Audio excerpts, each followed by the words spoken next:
Oh my God. That last message, I wonder if it was for me. There was, so it's going to sound so weird.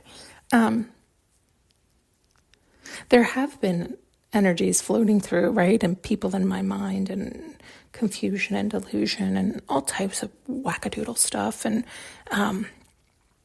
knowing that I had real, calm, true love with one. And that's who I'd want to be with on a day-to-day basis. But also knowing another one opens up my mind in a whole nother way that I love, that does excite me and delight me and does, push me and push my limits and boundaries and all types of things for my own expansion and growth and for my own understanding and interest and all types of things. And so there have, God, how do I explain all this?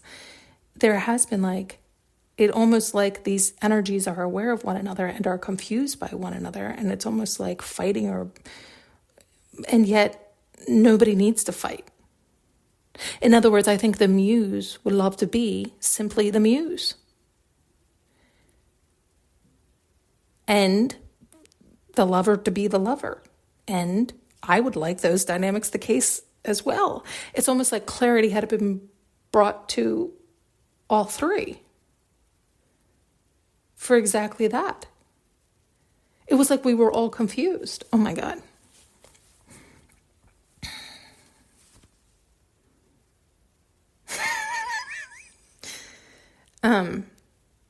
The reason I'm laughing is because this has all just been energies, invisible energies, and yes, also reality, also true, but no longer present. Oh, that's interesting. No longer present, which is true because it's like it has happened in this lifetime. And there have been a few times where it's like this has happened lifetime after lifetime. Has it always been the confusion lifetime after lifetime in all of us, not recognizing or seeing everything for what it is? Oh my God, how do I spit all that out? It's also showing because there has been always this, it's like none of us could verbalize it that way. Again, showing me as the person who enjoys this muse, also always getting confused with, it's almost like for love of the muse. But of course I love the muse, but not in the same way that I love the lover. And it's like I had to untangle that within myself. And the muse and the lover had to also understand these dynamics. Because even the muse loved to be my muse. To feel that obsession and love for and pouring over on this kind of thing. And yet didn't necessarily want to be my lover. Right? And so it is that clarity that had to be brought to it. And same with, it is like my lover feeling in my energy, this muse, and being confused, who the fuck is this muse? And it's like, oh, it's a muse, right? Not understanding that. And then when he does, then it's like, oh, not threatened by it because is aware of what a muse brings to the table. It is beneficial. Yet there is that, it is like that border or boundary where it's like, oh, it's not. It is kind of a very difficult thing to verbalize, isn't it? Because if one hasn't experienced it, one may not believe it, right? If one truly hasn't experienced that level of dynamic, one could be like, oh, they're lying to themselves. You know what I mean? It's just something where, but this is also why you can't worry about other people's opinions or projections or assumptions or understandings or perception, any of that. That's on them. That's their stuff. But you do have to be true and honest with you. And you do have to get clarity within you. And so if this muddled confusion wasn't clear, it's like you're fucking with your own mind. You're causing your own confusion and delusion. And it is hard to get clear. Even this dynamic they keep showing me, it took me a long time, to understand that too. with my own clarity within my own self to understand those dynamics and what they brought to the table, and not crisscrossing the lines or confusion. Oh man, we could go on for days with this one. I think because it is also personal in that I get it and I've experienced it and I've had the confusions and I've had the, and so it is fascinating to me. And I imagine it is something a lot of people deal with. I also believe it's something that a lot of people, how do I say that? I believe that like all of what I'm describing and what occurred for me personally and what they were also showing earlier was true and real and happened and natural, and it just all fell into what it fell into. And I think that's kind of what happens. It does fall upon you. It's not, you don't go seeking it or looking for it per se. And that's why it is confusing, until you can grasp it all, understand it all, get through it all, clear it up, whatever the case. And yet, I think many people go seeking it. So they desire to curate it or create it. It's like they know, they can understand it enough to know the feeling they desire or want, but then they try to create it. Well, that's fake. That's an illusion. That's curated. It's such, we really could talk about this for days, because you do want to create your life by design, but it's by being true and honest with you. And it's always and only working on you and clearing up inside of you. So that's what you're calling in outside of you. And yet many people try to do it the opposite, create it on the outside so then they can feel it on the inside. And, from what I've been shown and taught and known and experienced, that's just not how it works. Now, the reason I'm saying by how I know and have been taught and experienced is because I'm not you, and you can do whatever you want to do, right? I know a lot of people who try to curate it on the outside so they can feel it on the inside, and that's how they live, and that's up to you. And maybe that's true for you. You know what I'm saying? It's like, I can only speak for me. I can only tell you what I've experienced and what I know to be true. And what I know to be true is you got to do it from the inside out. You have to be who you want to become. You have to do that internal work. You have to clear you up so that you have that clear reflection outside. But again, that's just what I know and what's true for me.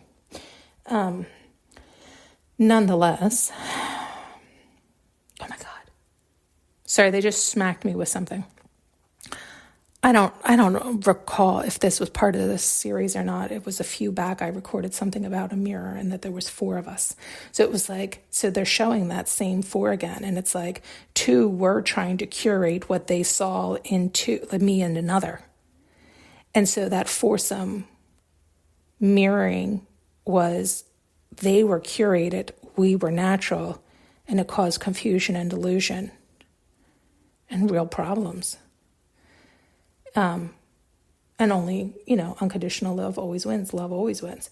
And so it was like the only, it's like the mirrors that smashed, right? Or the duplicate, the copy, the fake, that kind of thing. You smash through the illusion, the fake.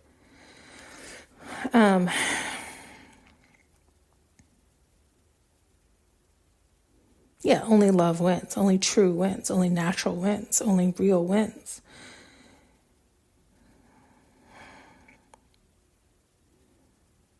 Sorry, they're throwing a lot together here. Again, but for me, I feel like it whenever it's for one, it's for all. And so yeah, okay. So they're pointing out too, it's like, I want to point out that, even the mirrors that smash, the fake that smash, right? Like those who were living on false foundations, they can always rebuild. That happens to all of us. You've heard me reference it as like a tower or this or that. It's like, it's when we all wake up to the fact that we were living a lie, or we weren't living our truth. We were living somebody else's truth, right? Well, we were living on what somebody else told us we should believe or think or do, or we saw something else and we thought we wanted it for us, or whatever delusion or illusion or falsehood or lie or whatever. That happens to all of us all the time, but sometimes to bigger degrees than others. It doesn't mean that's the end of it. That means you just have a lot more work to do. That's all. We just have more cleaning up to do. And we all always do. We all always do. It's just where you are on your journey. Like, how honest and true are you with yourself? I mean, you might say it in a clearer, straighter line. Those of you who end up hearing all this and then smashing because you crash through, you realize you were false or fake, I don't want you to be hopeless or helpless. It's like, don't get stuck in that, right? Because that's what ends up happening too, is like people then become helpless and hopeless. But then it's like swimming in that pool or that lie. It's like swimming in that lower emotion. It's like, it's then getting stuck there. And it's like somebody being like, oh my God, that's not true. And then forever living in, oh my God, it's not true. No, it's like, okay, yes, that sucks. Have your grief, go through that. We all have to go through that. But then suck it up, buttercup, in the fact that it's like, okay, it is what it is. Are you going to forever live in the coulda, woulda, shoulda? Or at what point are you going to be like, okay, it is what it is. I do see clearly now. I'm going to build on truth now. And that takes time. Because where there's one lie, there's usually a lot of lies. Because we build on those lies, right? Like, we have one lie that we believe is truth. We wholeheartedly believe it to be true. We believe it to be our truth. We believe it to be so. And so then we build on that. But when you, they're showing it like a building, right? So if you have a 1,000,000-story building, or let's do easier, 100-story building, and floor 80 gets blown up, everything above 80 gets to smithereens, but everything below is still on good foundation. But then you find out, oh my God, level 75 gets blown up. There was a lie there too. So then there goes another 5. And next thing you know, you keep going down, down, down, down, down. And it's like, oh my God, all this shit was built on lies. Oh my God, all of it's and the whole thing crumbles down. And you have to start from the bottom up. And so sometimes it happens for us, right? Like, you couldn't have handled it smashing from completely all at once. Sometimes you do have to have layers and levels knocked off slowly but surely. And it's like, it's all devastating, right? Like, it feels like the hits never stop. And so you think it's horrific. And at the same time, it could have been much worse. You couldn't have handled it crashing all the way down. Some people can. Some people crashes all the way down. I think that also depends on how many times you've gotten the warning or how many times you've been shown. And then at some point, it's like the universe comes in and it's like, oh my God, they're not picking up the cues. We're doing one floor at a time here, and we're never going to get to the bottom, right? Like, they're never going to have time to build from the bottom up because they're taking forever. And so sometimes it'll feel like it's smashed from ground up, but it's not. It's been knocking layers off forever, and you're just not listening, hearing, seeing, knowing, understanding, learning. And so you get the hard smack, and then you wake up.